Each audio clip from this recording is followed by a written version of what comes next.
श्री शिवाय नमस्तुभ्यम। नमस्कार दोस्तों, आप सभी का मेरे चैनल में हार्दिक स्वागत है। दोस्तों, आज आप सुनेंगे सावन सोमवार की व्रत कथा। अगर आपने व्रत किया है तो व्रत कथा के बिना सोमवार का व्रत पूर्ण नहीं होता है, तो कथा अवश्य सुने। और कथा सुनने से पहले कमेंट बॉक्स में ओम नमः शिवाय लिख दीजिए और वीडियो को लाइक, चैनल को सब्सक्राइब भी कर लीजिए। तो चलिए कथा शुरू करते हैं। सब बोलिए भगवान भोलेनाथ की जय। सावन सोमवार व्रत कथा के अनुसार एक बार अमरपुरी नगर में एक धनी व्यापारी रहता था। उस व्यापारी का सभी लोग काफ़ी सम्मान करते थे। हर चीज़ से संपन्न होने के बाद भी वो व्यापारी बहुत दुखी रहता था, क्योंकि उस व्यापारी के पास कोई संतान नहीं थी। वो इसी बात को लेकर चिंता में डूबा रहता था। उसकी मृत्यु के बाद उसके व्यापार और धन संपत्ति को कौन संभालेगा। पुत्र पाने की इच्छा से वो व्यापारी हर सोमवार को भगवान शिव की विधि विधान से पूजा करता था और व्रत करता था। और शाम के समय व्यापारी शिव मंदिर में जाकर भगवान शिव के समक्ष घी का दीपक जलाता था। उस व्यापारी की भक्ति से प्रसन्न होकर एक दिन माता पार्वती जी ने भगवान शिव से कहा, हे प्राणनाथ, ये व्यापारी आपका सच्चा भक्त है। इतने दिनों से सोमवार का व्रत कर रहा है और भगवान आप इस व्यापारी की मनोकामना क्यों नहीं पूरी करते। भगवान शिव ने मुस्कुराते हुए कहा, हे पार्वती, इस संसार में सभी को कर्म के अनुसार फल की प्राप्ति होती है। इसके बावजूद पार्वती जी नहीं मानी और उन्होंने उनसे आग्रह करते हुए कहा, आपको इस व्यापारी की इच्छा पूरी करनी ही पड़ेगी। ये आपका सच्चा भक्त है, प्रत्येक सोमवार आपका विधिवत व्रत रखता है और पूजा अर्चना करता है। आपको इसे संतान प्राप्ति का वरदान देना ही होगा। पार्वती जी के आग्रह पर भगवान शिव ने कहा, तुम्हारे आग्रह पर मैं इस व्यापारी को पुत्र प्राप्ति का वरदान देता हूँ, लेकिन इसका पुत्र 16 वर्ष ही जीवित रहेगा। उसी रात भगवान शिव ने स्वप्न में उस व्यापारी को दर्शन देकर पुत्र प्राप्ति का वरदान दिया। साथ ही उसे पुत्र के 16 वर्ष तक जीवित रहने की बात भी बताई। भगवान के वरदान से व्यापारी को खुशी तो हुई, लेकिन पुत्र की अल्पायु का सोचकर वो दुखी भी था। इसके बाद भी व्यापारी पहले की तरह सोमवार का विधिवत व्रत करता रहा। कुछ महीने बाद उसे पुत्र उत्पन्न हुआ। व्यापारी को पुत्र जन्म की अधिक खुशी नहीं हुई, क्योंकि उसे उसकी अल्पायु का रहस्य पता था। विद्वान ब्राह्मणों ने उस पुत्र का नाम अमर रखा। जब अमर 12 वर्ष का हुआ तो उसे शिक्षा के लिए वाराणसी भेजने का निश्चय हुआ। व्यापारी ने अमर के मामा दीपचंद को बुलाया और कहा कि आप कृपया अमर को शिक्षा प्राप्त करने के लिए वाराणसी छोड़ आएं।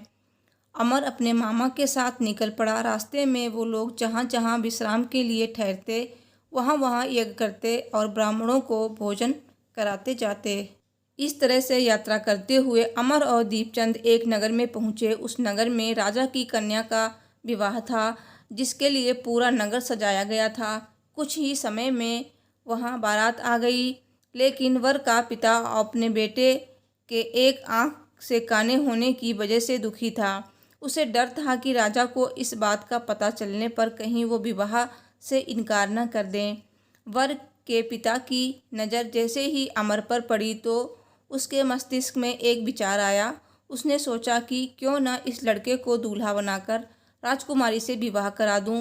विवाह के बाद इसे धन देकर विदा कर दूंगा और राजकुमारी को अपने घर ले आऊँगा। वर के पिता ने अमरचंद और दीपचंद से ये बात कही।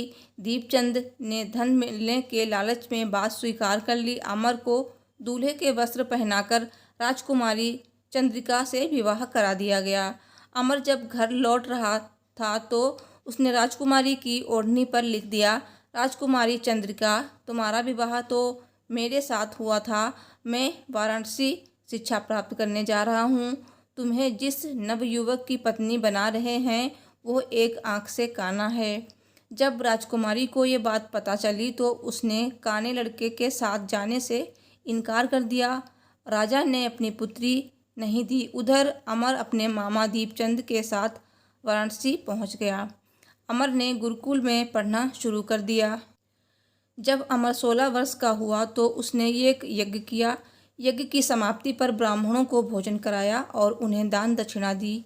रात में अमर जब अपने शयन कक्ष में सो रहा था तब भगवान शिव के वरदान के अनुसार शयनावस्था में ही उसकी मृत्यु हो गई। सूर्योदय पर मामा अमर को मृत देखकर रोने पीटने लगे। आसपास के लोग एकत्र होकर दुख प्रकट करने लगे। मामा के विलाप करने के समीप से गुजरते हुए भगवान शिव और माता पार्वती जी ने भी सुन लिए। पार्वती जी ने भगवान शिव से कहा, प्राणनाथ, मुझसे इसके रोने के स्वर सहन नहीं हो रहे, आप इस व्यक्ति का दुख दूर कर दें। भगवान शिव ने पार्वती जी से पूरी बात बतला दी। उन्होंने कहा कि मैंने जिसे 16 वर्ष की आयु का वरदान दिया था, ये वही लड़का है जिसकी मृत्यु पर उसके मामा विलाप कर रहे हैं। पार्वती जी ने फिर भगवान शिव से निवेदन किया, हे प्राणनाथ, आप इस लड़के को जीवन दान दे दीजिए, नहीं तो इसके माता पिता पुत्र की मृत्यु के कारण रो रो कर अपने प्राण त्याग देंगे।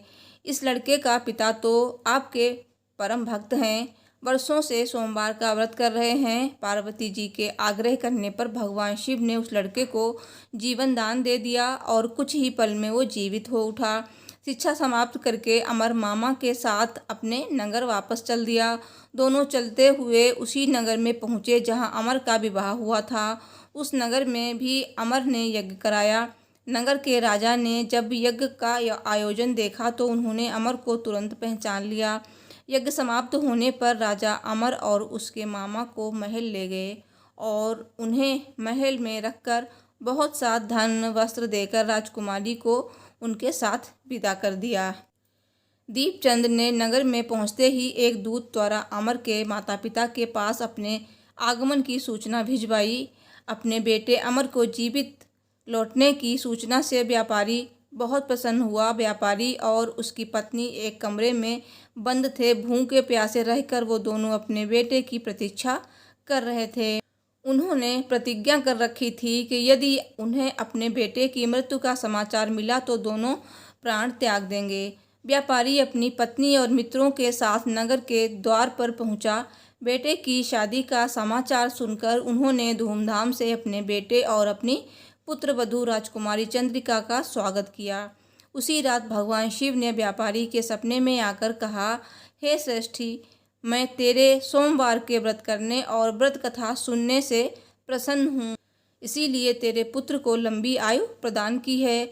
व्यापारी बहुत प्रसन्न हुआ।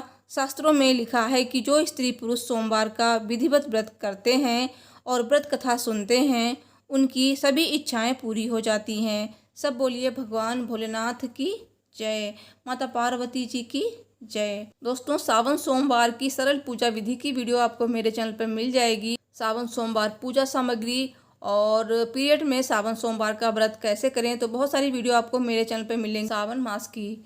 तो वीडियो को देखिए, बहुत सारी आपको जानकारी मिलेगी। तो इस वीडियो को लाइक, चैनल को सब्सक्राइब करके बेल को प्रेस कीजिए। Thanks for watching. हर हर महादेव, जय माता दी।